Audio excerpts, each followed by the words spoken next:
If you have been following my blog, you are aware of the difficult experiences I endured during my childhood. Despite the hardships, I continued to hold on to the optimistic hope that my parents would share in the joy of my marriage in 2010.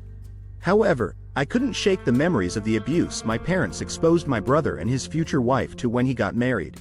I hoped I would not have to suffer the same fate. I also remembered the abuse my uncle had to endure when he got married many years ago. I naively hoped I would not suffer the same fate as them. Everything was going smoothly until the wedding reception. As my wife and I basked in the joy of the occasion, surrounded by friends and family, I couldn't help but notice the subtle yet unmistakable disapproval on my mother's face. I had seen that same expression years ago during a visit from my sister-in-law and my nephew to my parents' home in Tromsø. During their stay, my nephew excitedly practiced a karate kick near my mother's prized delicate flowers. Fortunately, he managed to avoid any damage, and it was evident that he had no intention of causing harm. However, my mother's disapproving look made its appearance, much like it did at the wedding reception. When my sister-in-law and nephew bid us farewell, expressing hopes for another visit, my mother's disposition suddenly soured. She fumed, criticizing my sister-in-law as an unfit mother for allowing her son to endanger the flowers. Spotting that familiar disapproving look during the wedding reception, I sensed that something was amiss. It wasn't until months later that I fully understood what had caused her distress. When my parents arrived by train 4 days before New Year's Eve, I had been looking forward to their visit for weeks. I had promised to meet them at the station and drive them to our house, eager to spend quality time with them. Just 10 minutes before their arrival, my father sent me a text message. "Please help us with the luggage when we arrive, please help us." This message struck me because I had always been there for my parents, and it was puzzling why my father would doubt my willingness to assist them. As the train pulled in, I greeted my parents and eagerly helped them with their luggage. We then headed home, and I made sure they were comfortable in the basement suite where they would be staying during their week-long visit. Along the way, we made a quick stop at a nearby shop so they could get some groceries, even though we had arranged for them to dine with my wife and me for breakfast, lunch, and dinner each day of their stay. I wanted to make sure their visit was as enjoyable and stress-free as possible. The first few days of our visit went smoothly as my wife and I had taken time off from work to spend quality time with my parents. However, on the 4th day, I finally understood the reason behind my mother's concerned expression at the reception. In the early morning hours, my father called me, informing me that they declined to join us for breakfast and requested my presence downstairs to discuss the matter. When I got downstairs, my parents expressed dissatisfaction, stating that I had been overly focused on my wife and neglected them, which profoundly upset them. They felt as if I had chosen my wife over them, and they were very angry about it. I distinctly remember the similarities between this recent wedding and those of my brother and uncle back in the 80s. It was a familiar scenario that didn't catch me off guard. However, I couldn't help but experience a sense of disappointment.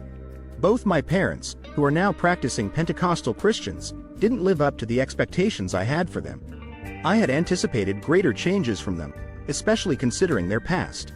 My mother was involved in witchcraft, and my father was a devout Catholic during the 80s and 90s.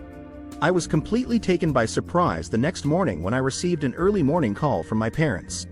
They explained that due to my father falling seriously ill, they had to urgently return to Tromsø 2 days earlier than planned.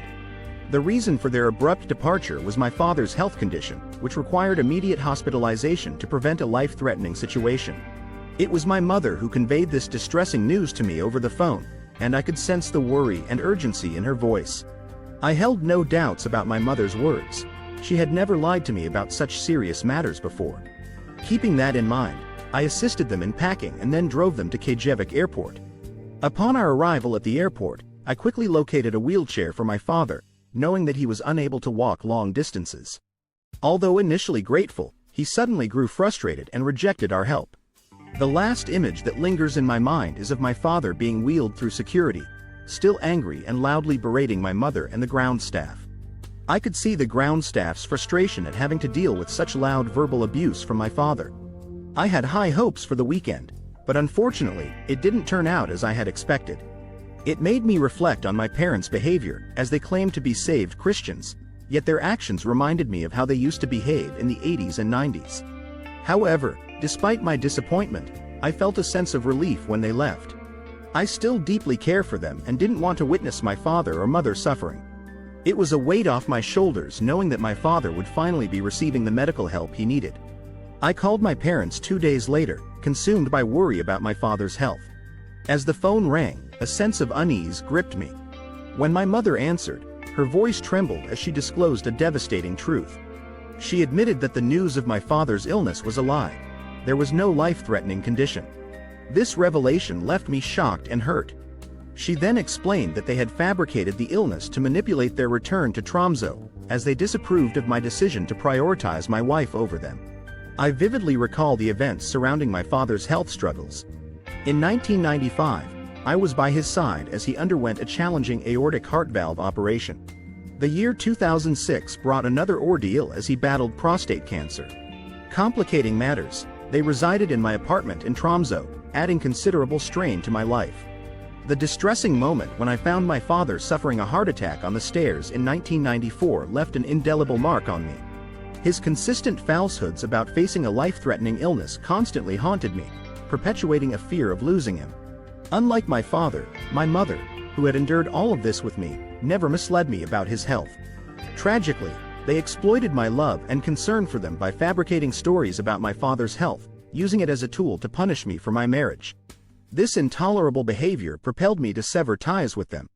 It became evident that I could no longer trust them.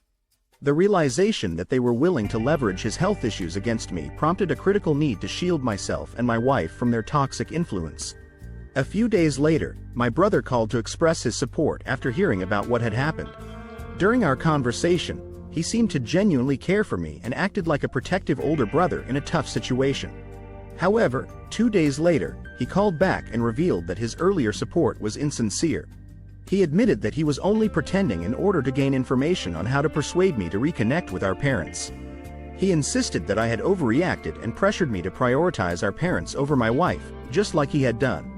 He suggested underhanded methods of contacting our parents, like calling them behind my wife's back. It became clear to me why he had always called our parents when his wife wasn't around in the past.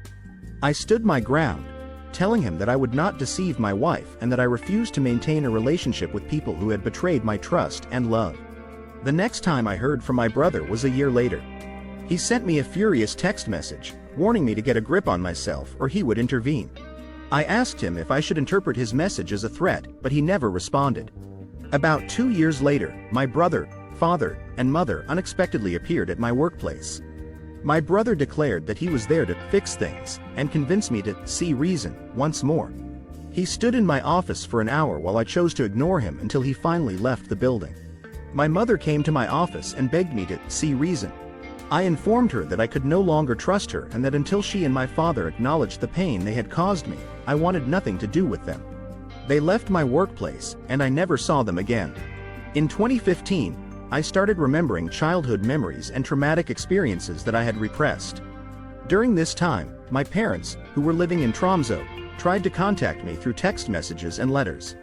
In my responses, I made it clear that I couldn't trust them until they acknowledged their actions and took responsibility.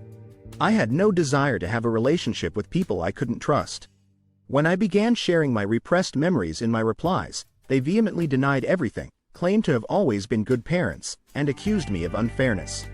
Suddenly, without warning, they sold the apartment in Tromsø, which they had bought from me, and moved to Arendal in southern Norway. This move struck me as peculiar because they didn't know anyone in Arendal, and my father was already retired. However, they were aware that I had connections in Tromsø, people I confided in about my repressed memories, and many of these individuals also had contact with my parents. Their relocation seemed like an acknowledgement of their guilt, as if they were trying to escape Tromsø before people began questioning them about what I had disclosed. In 2017, my brother texted me, informing me that our father was on his deathbed and that I should come and say goodbye. I responded that I had chosen not to come because, at that time, I had managed to forgive my parents.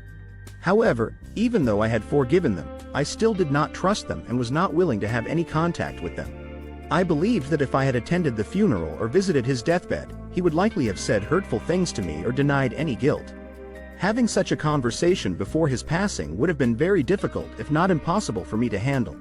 I never had the opportunity to hear my father apologize for the pain and suffering he inflicted upon me.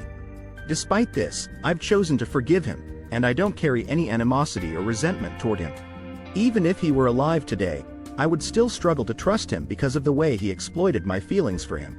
I consider anyone who uses deceptive tactics similar to his to be a potential threat. My mother is still alive, and as far as I know, she is still living in Arundel dealing with early onset dementia. This is not surprising, given the abuse she had to endure, which she confessed to me when she admitted she wanted to leave my father. I have forgiven her and I don't hold any animosity or resentment towards her. However, I find it difficult to trust her because she was willing to lie to me about my father's health issues to punish me for getting married. I don't have hope that she will apologize, especially considering her dementia. I do remember her telling me on several occasions years ago that I did not have an easy childhood and my father was an abusive man. My brother is currently living with his family in southern Norway, and I haven't had any contact with him since 2017.